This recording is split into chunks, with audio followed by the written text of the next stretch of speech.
Hello, my name is Marcus. I'm the compiler of a collection of therapy quotes entitled 1001 Windmils of the Mind. A collection of quotes being presented in a variety of locations. So at the moment I'm experimenting with this new spot here. It's in an unused portion of a hotel, of a hotel's lobby. So let's see if they'll I might get kicked out. We'll see how it goes. In the last video we did it in a restaurant, but it was way too noisy with the techno noise in the background. So I'm trying this venue here. It's a little darker here, but my focus is to get these quotes published, digitized, online. These are excellent quotes. Again, these quotes come from the psychodynamic or the psychoanalytic perspective, which has been around for a long time, for thousands of years, but made more explicitly popular in the past 100+ years. Currently, its current form of psychoanalysis is called object relations theory. So object relations theory is the study of the internalization, of the child's internalization of their interpersonal relationships. So what map or schema or blueprint or what possible traumatic script does the child remember or record based on their interpersonal relationship with their mother? If the mother was insecure, erratic, misattuned, malattuned, and unavailable, for whatever reason, the child's going to have a traumatic script. So he's sort of frozen at that place.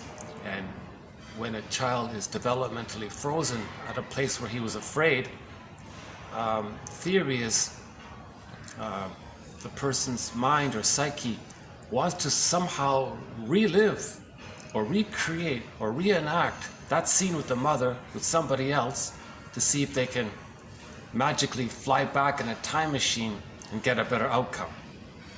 It doesn't work. The disappointment's still there. They're going to try again because of this innate drive for healing, but nobody in the present can be the breast mother. Hence, it's like Sisyphus. So we repeat and don't remember. Russell says the reason we repeat something that we forgot, it's because we're trying to remember. If we remember, we can get back our feelings, then we stop repeating. Russell says we repeat because we lost our feelings. So we repeat to see if we can create a level of safety that was originally needed back then so that the child can keep their feelings, right? Okay. If you notice me sort of hesitant or distracted, it's because maybe some people are passing by. So I'm not used to this way of doing things. And I don't want to get people in the camera. So I'm trying to avoid that as well. But this is the quietest spot in the hotel. It's very busy in this city where I am right now. But, so this is my third video actually in this hotel.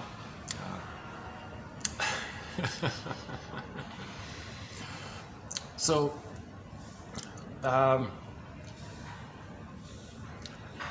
what recently happened with 1001 Windmils of the Mind is that I unfortunately lost roughly 20 videos, over 60 quotes. I've managed to save most of it. So I've reposted many of the quotes that got lost, but the commentary on those quotes are lost. I was thinking about maybe trying to do a recap of those 3 months, but it's a big project, so I decided to just leave it as it is. Right. So roughly from TQ 2150 to roughly 2200, those 50-60 quotes are presented, but there's no commentary on it. They're excellent quotes. We've got quotes on narcissism, quotes on Melanie Klein's theory about the positions, psychology of religion, psychology of prejudice, repetition compulsion. Got some great quotes in that batch. So those are the videos you see with me in Germany walking through a park. It's about a 25-minute video. The quotes are posted below. Right? So all of the quotes are available. So one way to do it is just to click through each video and you'll see the quotes. Or for convenience, one can go to the coffee page and get the whole file.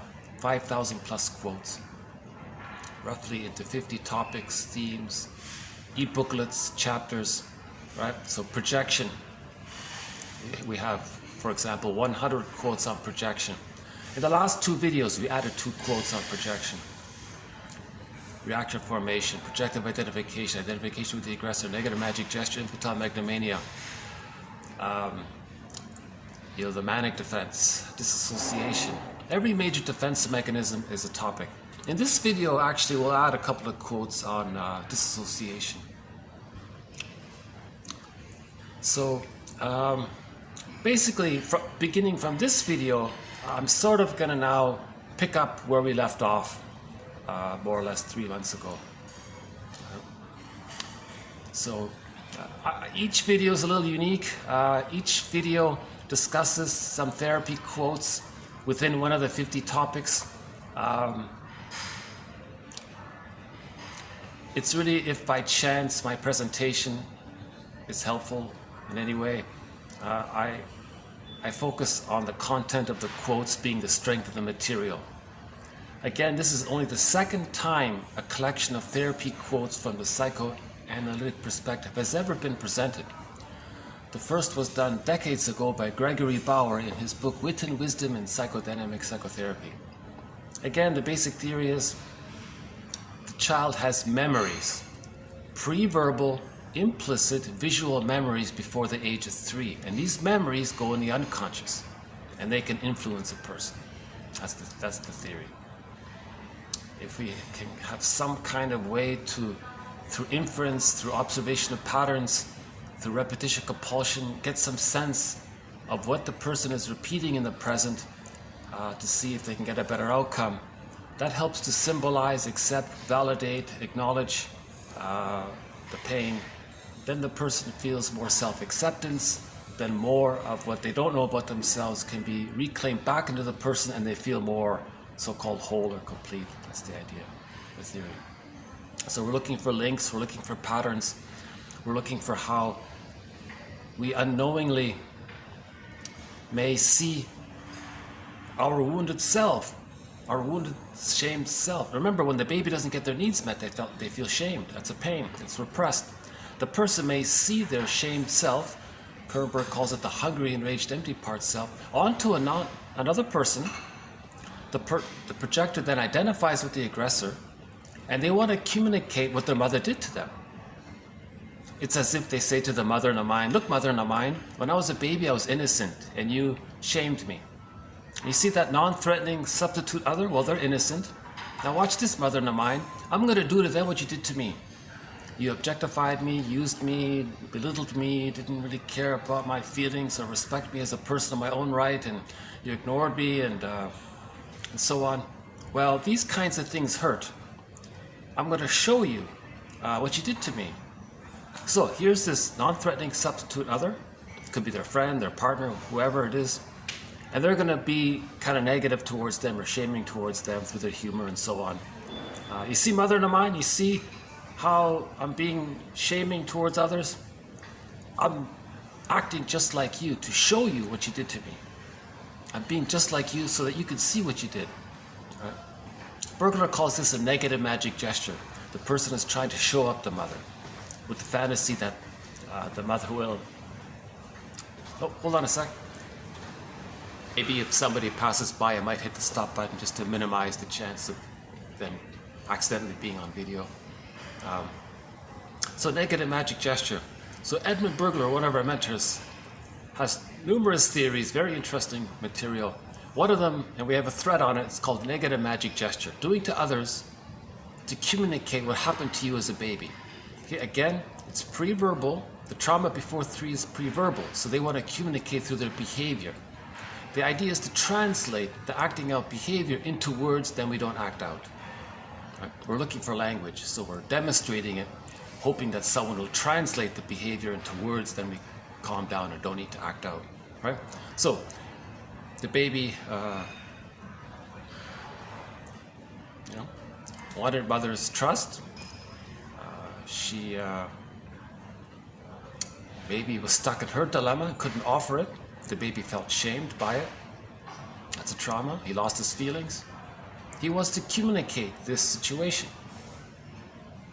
So he'll find a non-threatening substitute other, see their innocence onto them, to say to their mother Namai, look, mother Namai, when I was a baby, I was innocent to you. Now that person, they're innocent to me, just like how when I was a child, I was innocent to you.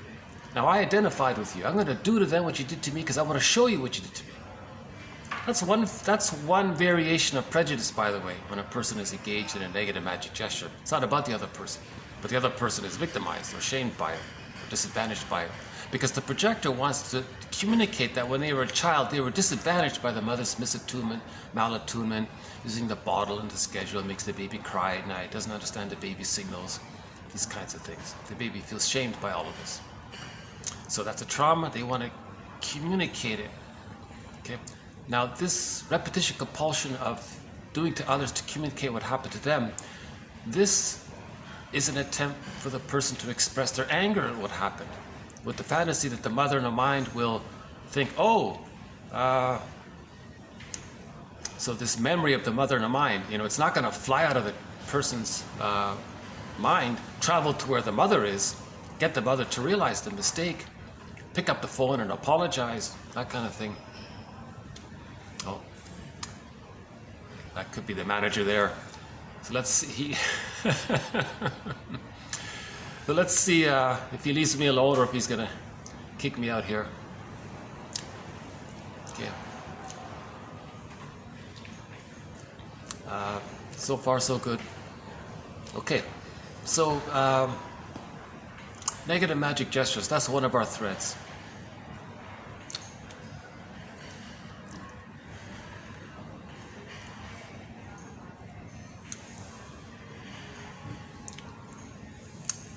I lost track of thought there for a minute. See, that's disassociation. When I just started daydreaming and I forgot what I was talking about, that's a mild form of disassociation. What was I talking about now? I was going somewhere with all this and now I got distracted. The distraction triggered when I was a child that some stimulus was too much for me and I had to kind of daydream kind of thing. So I actually had a little mild disassociation. Everybody has it to some degree.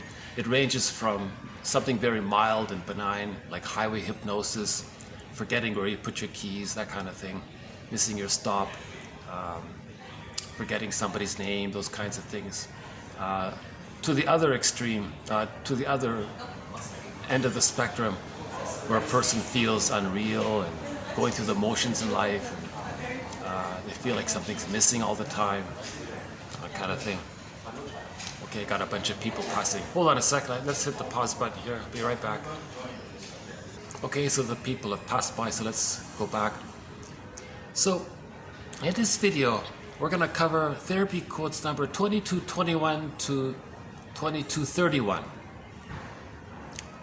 Mostly on disassociation, a little bit about Helmut Kaiser's work, and a couple of other quotes. So let's begin with TQ 2221. This one here adds a new jargon to the term disassociation, right? So again, disassociation, some of the best reference for this is Philip Bromberg's 3 books, his trilogy on the topic. Standing in the spaces, he says when there's trauma, things get fragmented and compartmentalized, something's denied, the emotions get put into one box. The thoughts and knowledge of the event get put into another box, and there's a space there. So his book is called Standing in the Spaces to be a bridge to the feelings and the event. His other book is called Awakening the Dreamer. See, with disassociation, the person ends up daydreaming all the time. You want to awaken the daydreamer, so he can feel present. And his most famous book is called Shadow of the Tsunami. So he calls disassociation an emotional tsunami. Too much. How does the child escape when there's no escape? All he can do is this flight in mind thing. And the after effects of disassociation. So the book is called, he calls it the shadow of the emotional tsunami. Those 3 books have won a Golden Windmils of the Mind Award, by the way. Those 3 books right there by Philip Bromberg. Elizabeth Howell also adds, we also have some excellent quotes from her about disassociation. This first quote here, 2221, adds the term peritraumatic dissociation. Like perinatal trauma, just before being born, at the time of being born, and maybe just afterwards, that peri area. So he uses this for disassociation, just before the child is overwhelmed and his mind can't process it, he can't perceive it. At the time of it, maybe slightly afterwards. So I thought that was interesting. I thought it's worth including here. So this begins with a new term here called peritraumatic dissociation. Is understood. Okay, peritraumatic dissociation is understood as a subjective feeling of emotional numbness. Emotional numbness. Okay? Sometimes you can't even really name your feelings. You just kind of feel numb all the time, right? Going through the motions kind of thing. Detached from others. You kind of feel, you know, like you're looking through a glass or something, right? You feel a little disconnected, a slightly schizoidal feeling, emotionally detached, right? Reduced responsiveness to one's surroundings, right? Depersonalization, derealization at the time of the traumatic event. Okay, so these are all synonyms of disassociation. Disassociation leads to inner distancing and is thus to be regarded as a fundamental withdrawal mode, enabling the person in question to phase out the unbearable reality for the moment and pretend that it has never happened. Okay, so the baby experiences an unbearable reality. It's unbearable. It's that painting the scream. The child can't feel that scream. Painting by Edward Munch. So to not feel it, a mechanism takes place called disassociation. And one of the points here is that disassociation, some people say, is not technically a defense mechanism because it's not really something that the mind organizes. It's just like a reflex. Like the doctor who taps your relaxed hanging knee and your knee reflexes. Disassociation might be like a reflex like that. Right? So he thinks disassociation is not technically a defense mechanism like projection or reaction formation, something that the mind sort of organizes. Disassociation is more like that automatic reflex. The little child just automatically,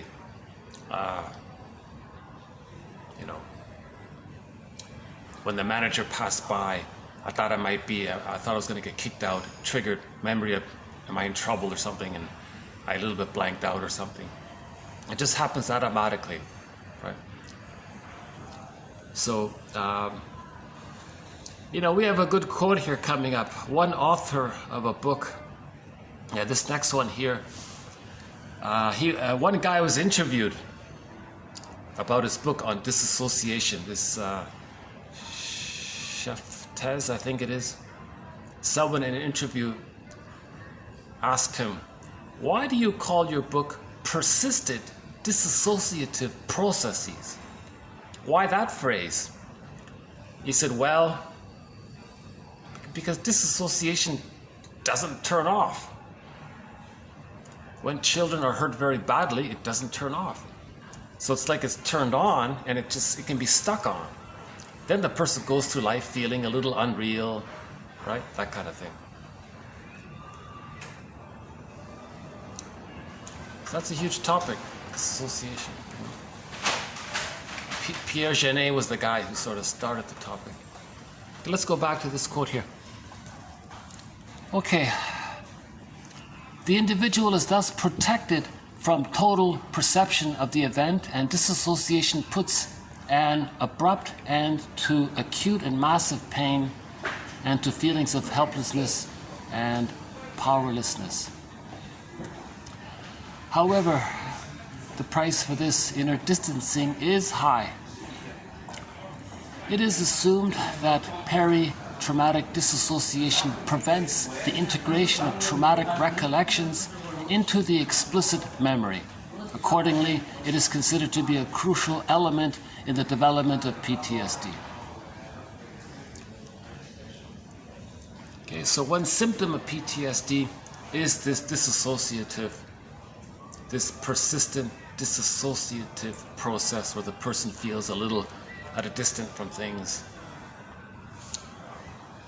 maybe a little numb from things, that kind of thing. Here's that quote from the interview. Somebody asked Shafez, why the phrase, quote, persistent dissociative processes in the title of your book? And he replied, well, the damn thing doesn't turn off. When people are hurt very badly, it doesn't turn off.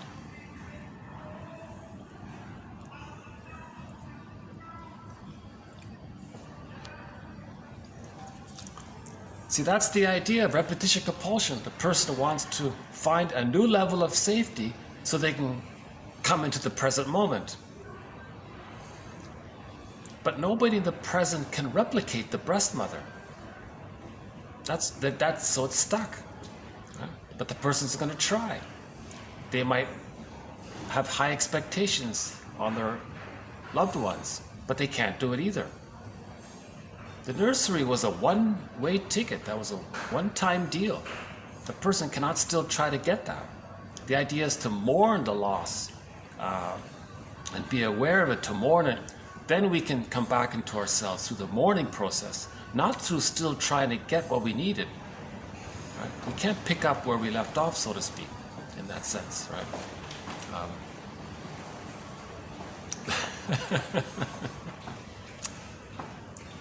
They don't show up, do they, if I do this? Let them pass here. Okay, so two aspects of dissociation is called depersonalization and derealization. So depersonalization means, quote, at this moment my body feels vague, indefinite, strange. So you feel a little unreal to yourself. You feel, where am I? I feel, is this me? I feel a little strange to myself. I feel kind of vague to myself, like you're a little dreamy-like. No. Okay, the dreamy-like one is called derealization. If you think the environment is a little dreamy to you, that's called derealization. You don't think things are fully real. But to yourself, if you feel kind of numb to yourself, that's called depersonalization. You're missing your identity. You're missing your sense of self. It's about yourself. That's depersonalization. If it's about the environment, they call it derealization, that kind of thing. The interpersonal / relational and, quote, hidden trauma, okay, of an acquired disorganized attachment style may lead to a post-traumatic personality pattern. Another new jargon here. If the child is overwhelmed, remember the child can be overwhelmed through a shock trauma like birth trauma or prenatal distress syndrome, or the child can be overwhelmed through developmental trauma. It might kick in later on. There could be a delayed onset of it. Right? But disassociation, he says, can lead to a, quote, post-traumatic personality pattern. That's a very interesting phrase. I've never seen it before. Some people may be said to have a post-traumatic personality pattern. The personality based on PTSD. It has a more of a sweeping sense, this term here. It's not bad, right? So if the child can't concentrate in school and doesn't do well in his grades, he might have a post-traumatic personality pattern. Right? He may be experiencing school shock. Right? He wasn't ready.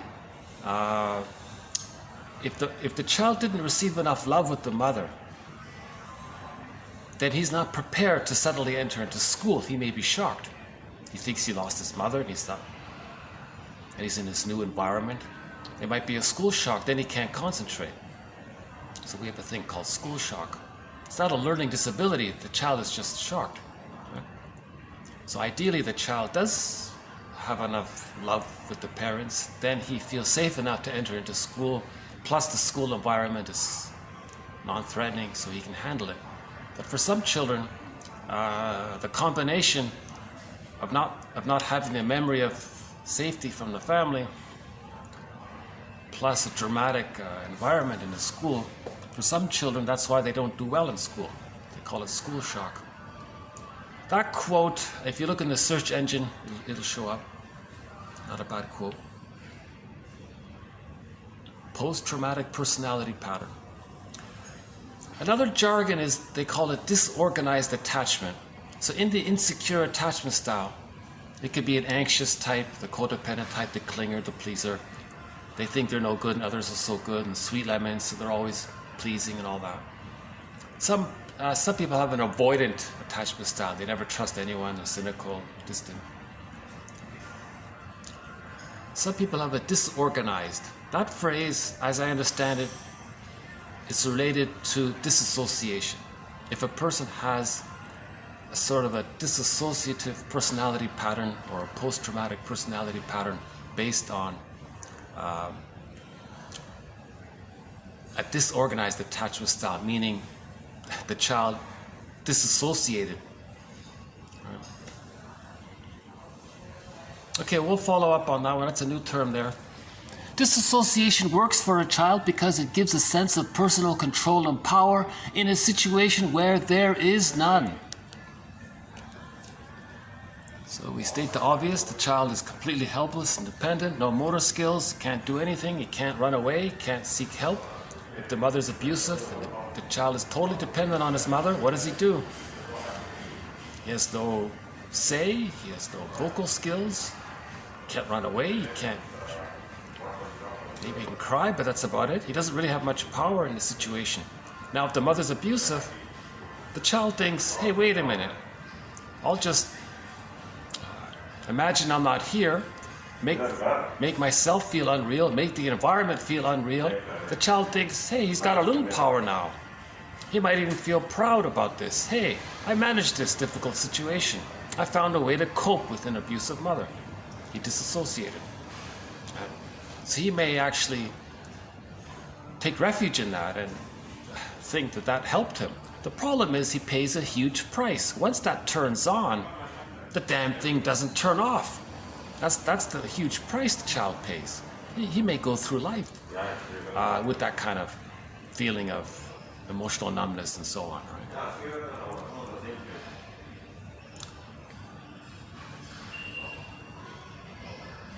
Okay, I think we'll leave it there for now for disassociation. In the next video, we'll add some more quotes to disassociation. What are the toughest topics? If I may say so, we've covered some very tough topics. Projective identification was a very tough topic, and I think we covered it. The psychology of religion, a tough topic, I think we got it. Prejudice, another tough topic, I think we got it. This symbiosis, another tough topic, I think we got it. Right? And a couple of others I think we got. This one here about disassociation needs some more work. So we're in the middle of it. We're in the thick of it. Okay, let's move on to the link between dysfunctional behavior and loyalty to the abusive mother in the mind. Okay, dysfunctional behavior. A way of managing the fantasized mother in the mind. Okay, the mother inside, right? So, dysfunctional behavior, neurotic behavior is a way of managing the fantasized or internalized psychic representation of the mother in the mind. Okay? This occurs at a time when a sense of boundaries is very much needed for the person. And the idea of the self as separate and apart from the mother needs to be established. So all dysfunctional behavior is synonymous with being loyal to the mother and the mind. The dysfunctional behavior was the child's coping strategy to deal with the pain of the mother. Now they're stuck there, trying to offer empathy to the mother. It doesn't work, but they're stuck there. Why are they stuck? Because the more emotionally unavailable the mother is, the more the child needs her, the more he clings to her, so the more he imitates her and does what she wants. The child thinks that being dysfunctional is sort of pleasing the parent, because it keeps the child dependent on the parent, and the parent is using the child to comfort her. Okay,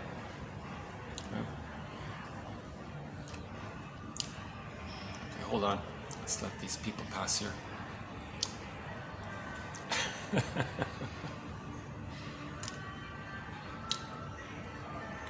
I really need to find a venue where I can just talk freely without all these interruptions.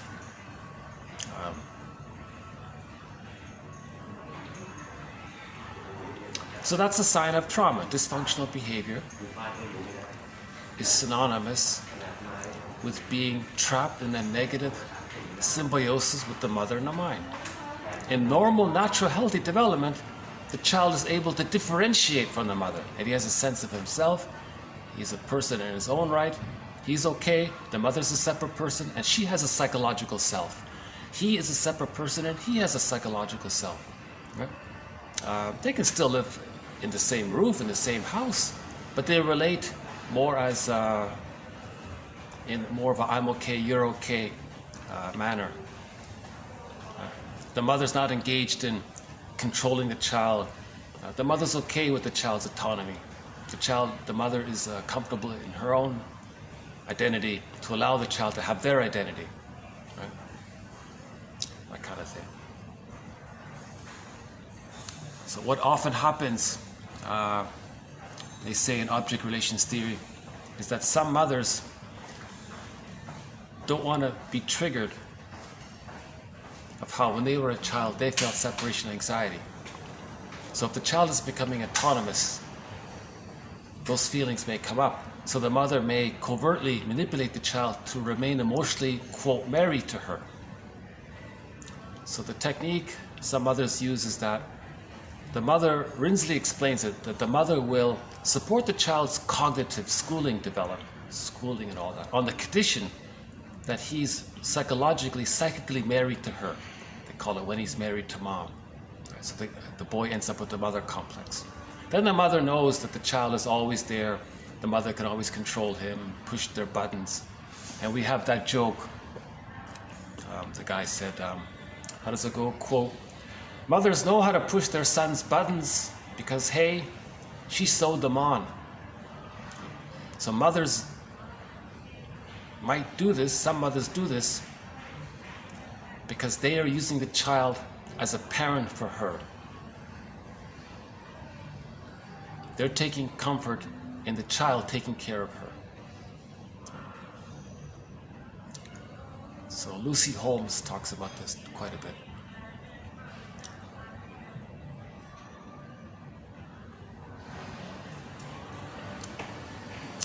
Okay, next one here. Repeating an experience is often linked to the need to remember what happened. A kind of remembering, albeit an unconscious one.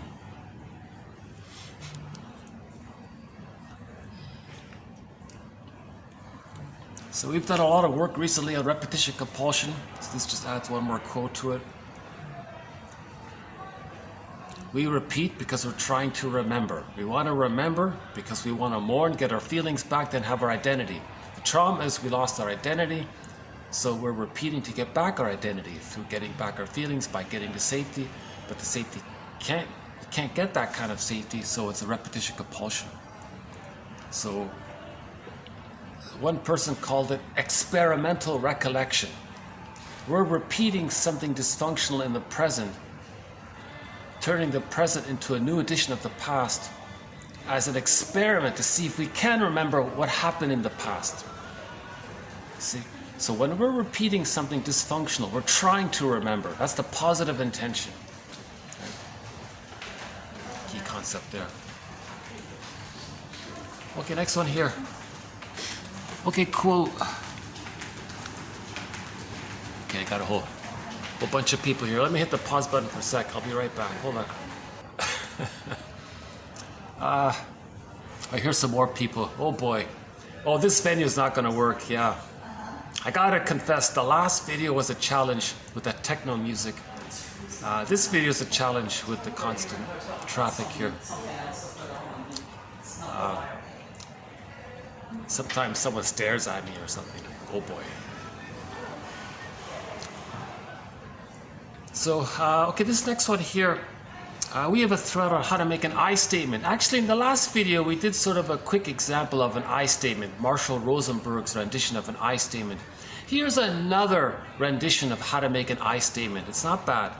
Okay, so the person says, quote, the friend says to their friend, quote, I was feeling uncomfortable when you said that. When you said such and such, I was feeling uncomfortable by that. Because it reminded me of when, okay, fill in the blank. And then he says, now, does what I'm saying remind you of anything similar with you? Does that remind you of any similar thoughts and feelings that you've had?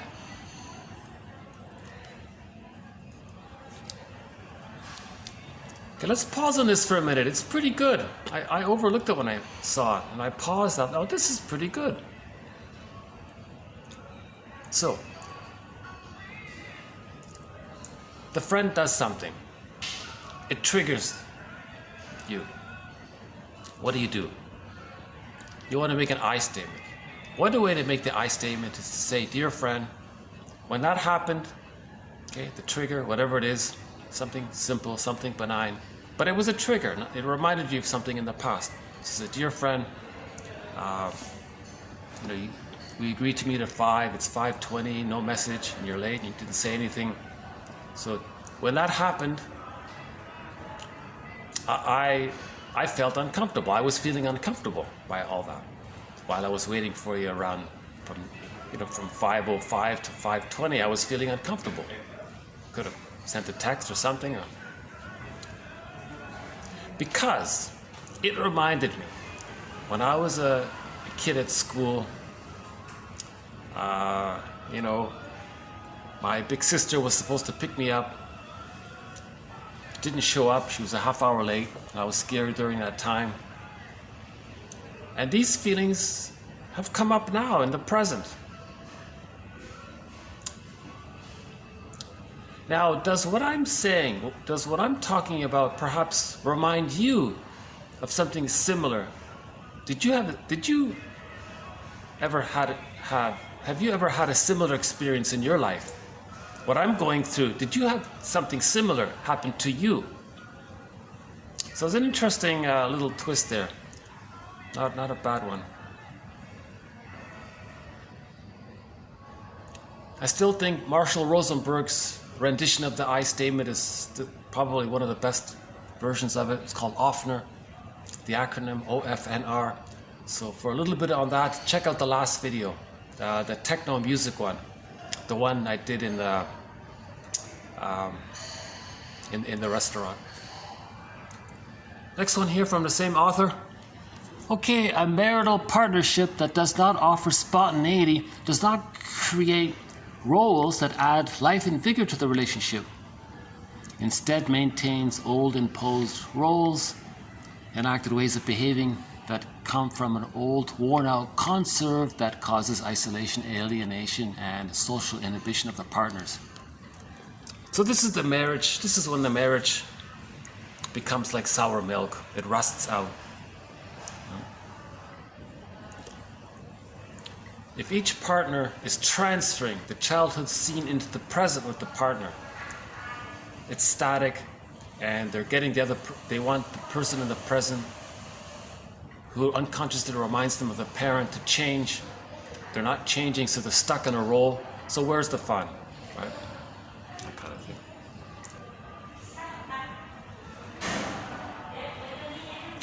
So the life and the vigor in the relationship, for the marriage to become like fine wine, the two people help each other differentiate. If the couple gets married and neither of them have differentiated, Bergler says, after the honeymoon period of the marriage, run to the nearest therapist.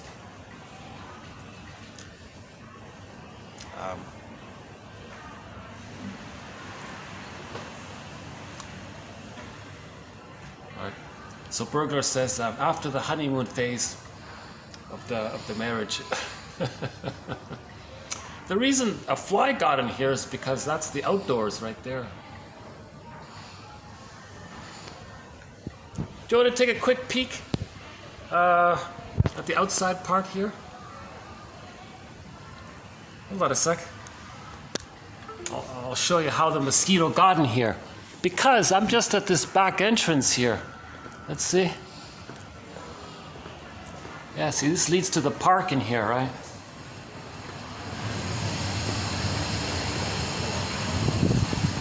Okay.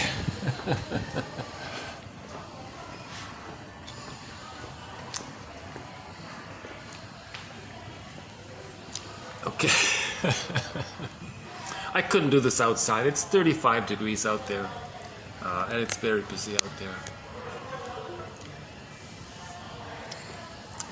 You know, my thought just ran back to Germany. I mentioned, still recording here? Hold on a sec. Okay, we're still recording, good. I was in Germany. Beautiful views. These spectacular views of the countryside, rolling hills and old buildings and castles. I thought, oh my God, I couldn't get any videos because there was virtually no Wi-Fi in the countryside in Germany. I was very surprised about that.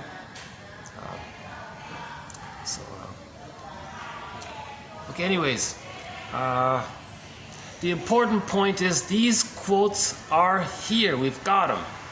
These are gems. These are excellent quotes. I feel very confident in saying that. These are valuable quotes. They've got quality. They're relevant. They're not too long. They're not too short. And the manner is helpful in general, right? So that's Grice's formula. So we have a quote about a guy named Grice. He has the 4 criteria for communication: quality, quantity, relevance, and manner.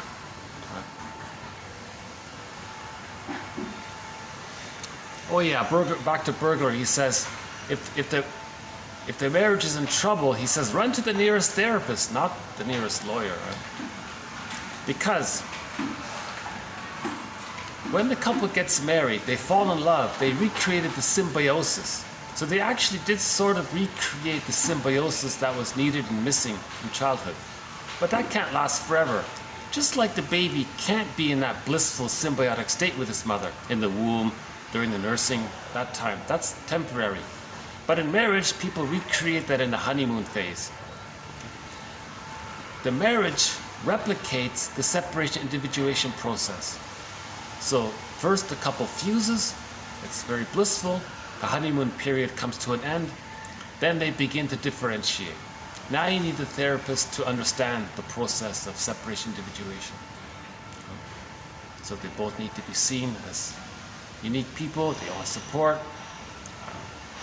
and they have to be conscious of it. And if they can't do it, yes, marriage becomes a spiritual path, and the marriage becomes like fine wine. Bunch of people coming in.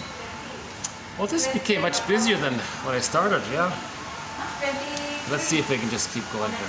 Hold on a sec. Okay, this next little batch of quotes is undeveloped. It's not a thread. It's not a thread. But I want to add it to our thread on narcissism.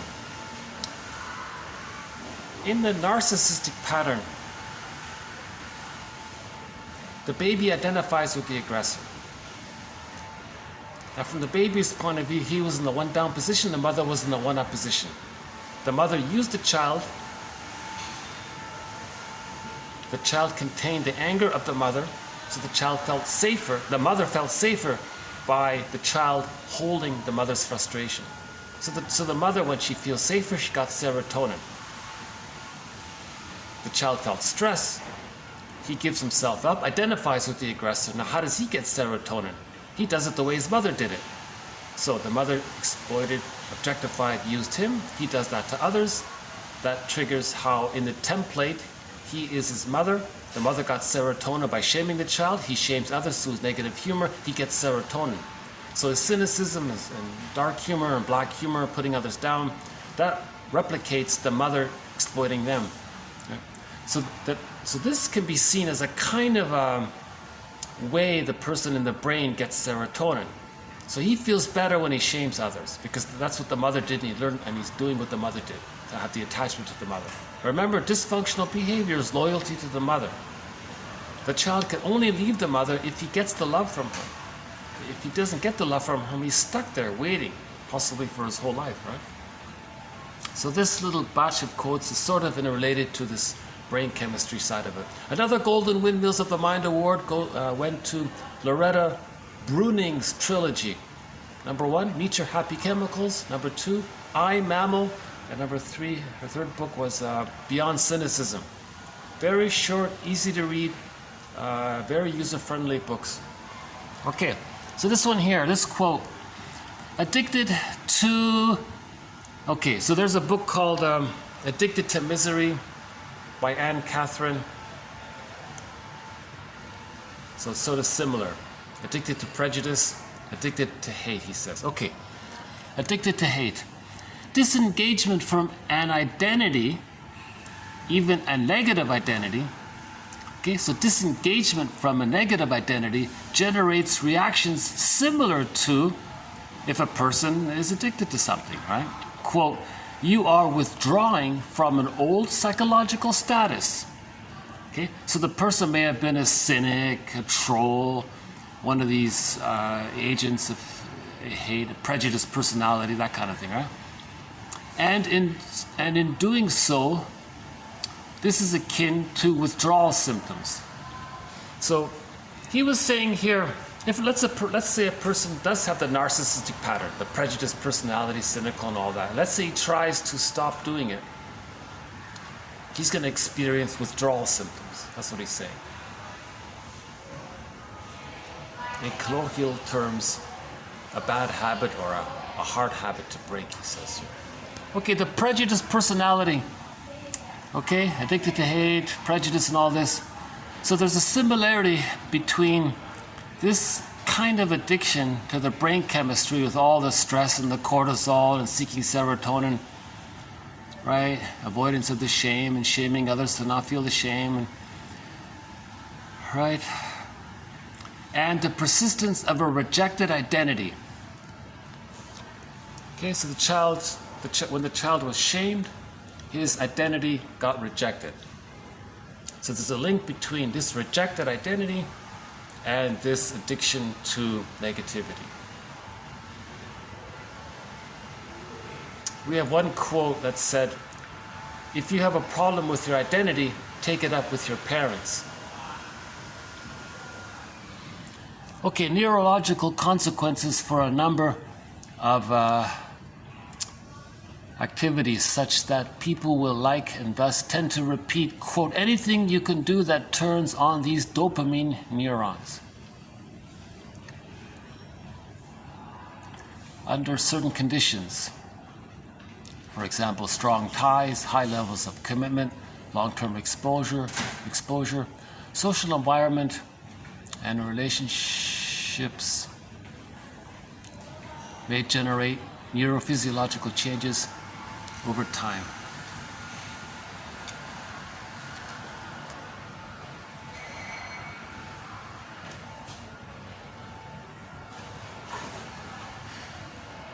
That's sort of related to the idea.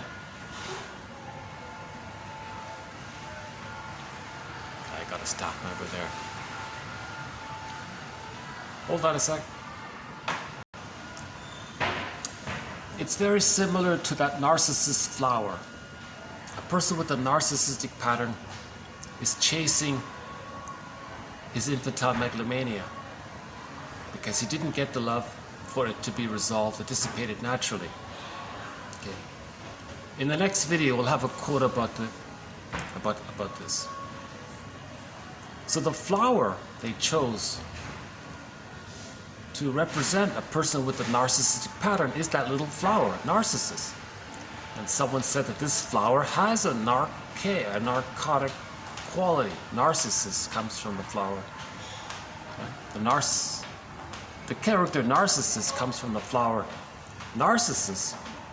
And that term narcissus to describe the flowers because the flower has a slightly narcotic dreamlike effect or something. The person with the narcissistic pattern is in this solipsistic world where he's in love with the ideal image of himself, meaning he's still stuck thinking he's a little god, right? All babies think they're little gods and they're stuck there. Narcissism is basically they're still stuck in that period and they're still trying to regain that ego ideal, they call it. It can never be done, and he's always chasing the ego ideal kind of thing. Hence, so there's the idea of the brain chemistry. I'm just gonna let that one be. That was 2227. We'll follow up later. Okay, let's do a couple from Kaiser here. 2228, Helmut Kaiser.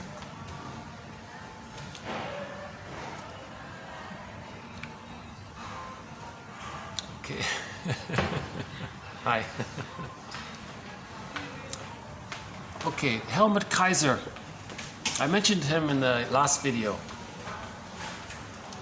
His main point is not bad. Here it is here. The client is attempting to create an illusion of fusion through duplicitous communication. Right? I assumed that there was some condition of the mind common to all neurotics, and lo and behold, there it was, the universal symptom of duplicity. Many clients use duplicitous communication in their regressive attempt to create an illusion of fusion with the therapist. Now, the antidote to both is communicative intimacy demonstrated by the therapist. Right? If the person didn't get their symbiotic needs met, how do they try to get it? They shouldn't try to get it, but they might try to get it. That's the mistake, still trying to get it. That's a one-time deal. If the baby didn't merge with the mother, he's got to mourn that loss. He can't still try to get it.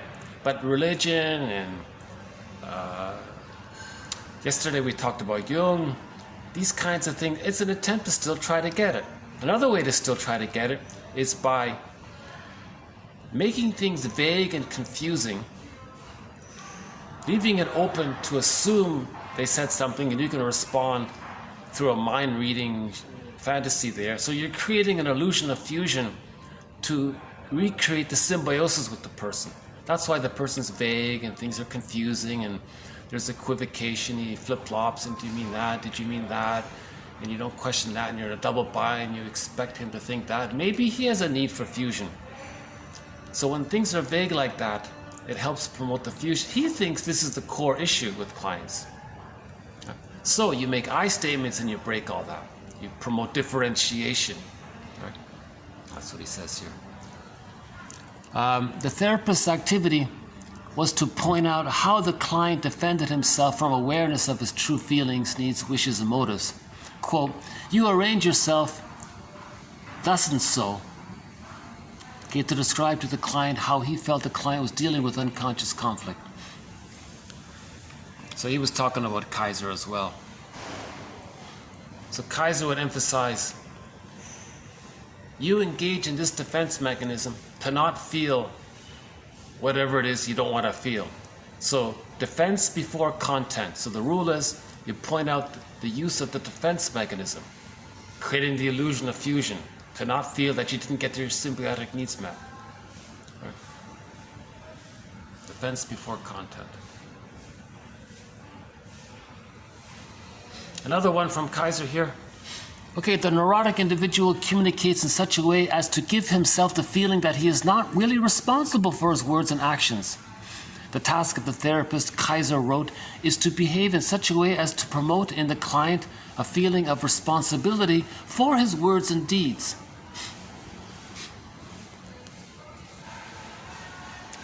This reminds me of this, back to dissociation. The person is talking and he feels like, is he really talking? Is it really him speaking? Right. Next one here. Ironically, I wasn't going to include this next one here, 2130, but on the Twitter account, it got a few views. It got a couple of likes. So I thought, okay, let's put it in then. In neurosis, a meaning is presented by the ego in a disguised form. So when somebody's neurotic and dysfunctional, it's a symbol, it's disguised. It's instead of something. It's a symbol for something else. Right? So emotional eating is a symbol for not getting the love we needed. Okay, last one here. Okay, this jargon, the maternal holding environment. Okay, we often see this phrase, the holding environment. What exactly do you mean by this holding environment, right? Okay, so the maternal holding environment, literally how the mother holds the child. Okay, so literally it's how the mother holds the child in her arms, and figuratively how well she is attuned to her baby. Okay, this emphasizes the critical importance in the child's healthy ego development. So for the child to develop his mind, to have his consciousness, he needs a holding environment. The baby feels that he's in the extended womb. The baby being held in his mother's arms, the baby feels he's in the womb. All babies need an extended womb. That's called a holding environment. It's an extended womb. It's not just physical holding. It's also the mother's meeting the baby's needs unconditionally. She's attuned, right? So that's a clarification on that. How are we doing here? 58 minutes here. Yeah? Okay, I'll just start to wind down this video here. Because they are like, they have 100 things on the plate. Uh-oh, hold on a second, what happened? Well, what do you know, my computer just ran out of battery here. Well, that's good timing, huh? My computer just, I think my computer just died on me here, okay.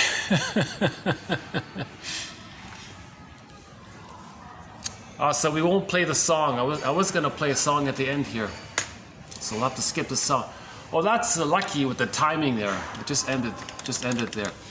Okay, so this has been TQ 2221 to 2231.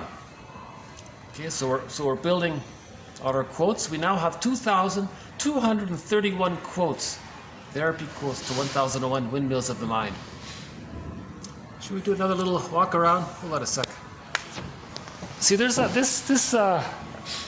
this actually leads to the little park here, but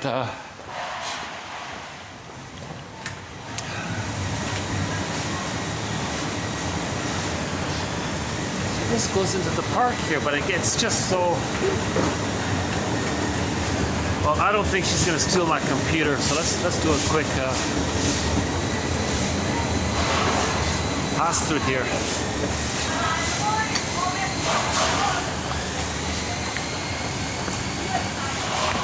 Playing ball there. So here's the little park here, eh?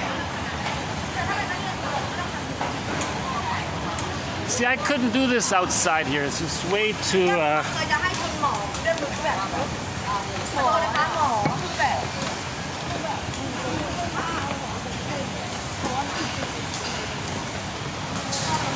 know, on second thought, maybe I'll try to do one of these videos out here in the park. Ironically, there may be fewer interruptions, right? Maybe I can do it in that little... Let's see.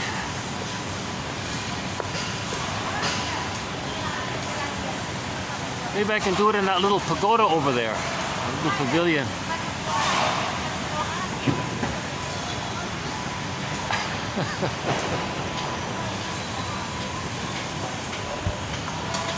Well, this hotel has been pretty good to me. I've managed to do 3 videos here in this hotel, so that's not too bad. We did 2 on the top, and 1 here on the ground floor. So let's go back to my laptop here. Hold on a second. Okay.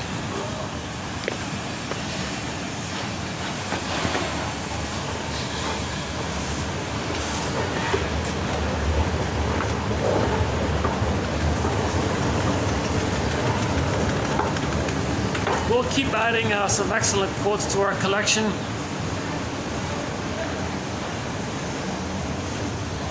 Okay, my computer's still there, that's good. Okay.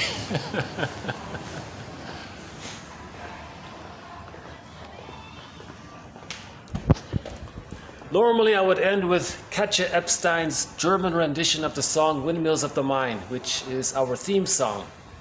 A great song. If you play the ending of the last video, you can hear our theme song. We have a lot of classic. We often close our videos with some classic rock, Street Heart, Triumph, Santers, April Wine, some Trooper, some folk music, Joni Mitchell, Gordon Lightfoot, Bruce Cockburn for sure, yeah, and a few others. Willie Mitchell. When you first walk in, it feels good, but after we've been here 2 hours. Okay, never mind.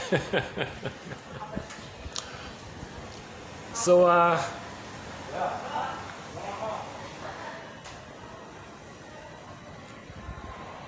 gotta confess, Helmut Kaiser, what he said is very interesting. He said a very interesting thing. He said, forget about all of these grand theories, object relations. He says, forget about all these great theories. He says, just keep one thing in mind. Clients are trying to create an illusion of fusion by using duplicitous communication. So they're vague, inconsistent, confused things they're saying. They mean this, though you meant that. He thinks that's their attempt to create a kind of a mind space between the 2 people, where the 2 people can then just fantasize and imagine what they need to hear, imagine what they may have said and what you would say in response, and you're creating this illusion of fusion, like the mother and the baby share the same mind kind of thing. Right? So he says that's a problem. You don't want that. Making I statements to promote differentiation, okay, is the cure. That's it. That's all he does, he says. He says all therapy is about real talk. He calls it communicative intimacy to prevent duplicitous communication. He says part of it, he calls it duplicity analysis. So you can discuss this duplicity in the communication. And by doing so, you prevent the regressive fusion. You don't want the fusion. Fusion can only take place in marriage, right? And then after the honeymoon period of the marriage, the 2 people work on differentiation together, and the marriage becomes like fine wine. Okay? Again, the baby's one with the mother, that's the fusion. If there's a problem there, in later life, people get married, they sort of recreate that fusion. Okay, now back to the baby. Originally, the child differentiates, and it goes through a differentiation process up until the age of 3. Okay, in the marriage, they sort of do something similar. They recreate what should have happened in the first 3 years. So marriage is a replication of the first 3 years, psychologically speaking. And that's why you run to the nearest therapist after the honeymoon phase, Berkler says. Again, we're talking about people who get married through transference love. People who get married if the two people both have an insecure attachment style. They're trying to master the trauma, the developmental trauma. So they're going to replay the developmental issue in the present. They want a better edition of the past in the present. So they're trying to get the present to be a proper past, so to speak. And it can be done to a certain degree if they're conscious. Again, man's main task is to give psychological birth to himself, usually at midlife or through marriage, if they didn't get it naturally by the age of 3 with a secure attachment style. Right? So that's what the whole psychoanalytic perspective is about, to promote this consciousness. Again, psychoanalysis, to make the unconscious conscious.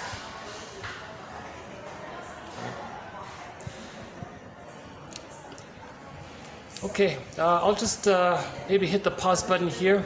So thanks very much. I'll see you in the next video. Bye for now.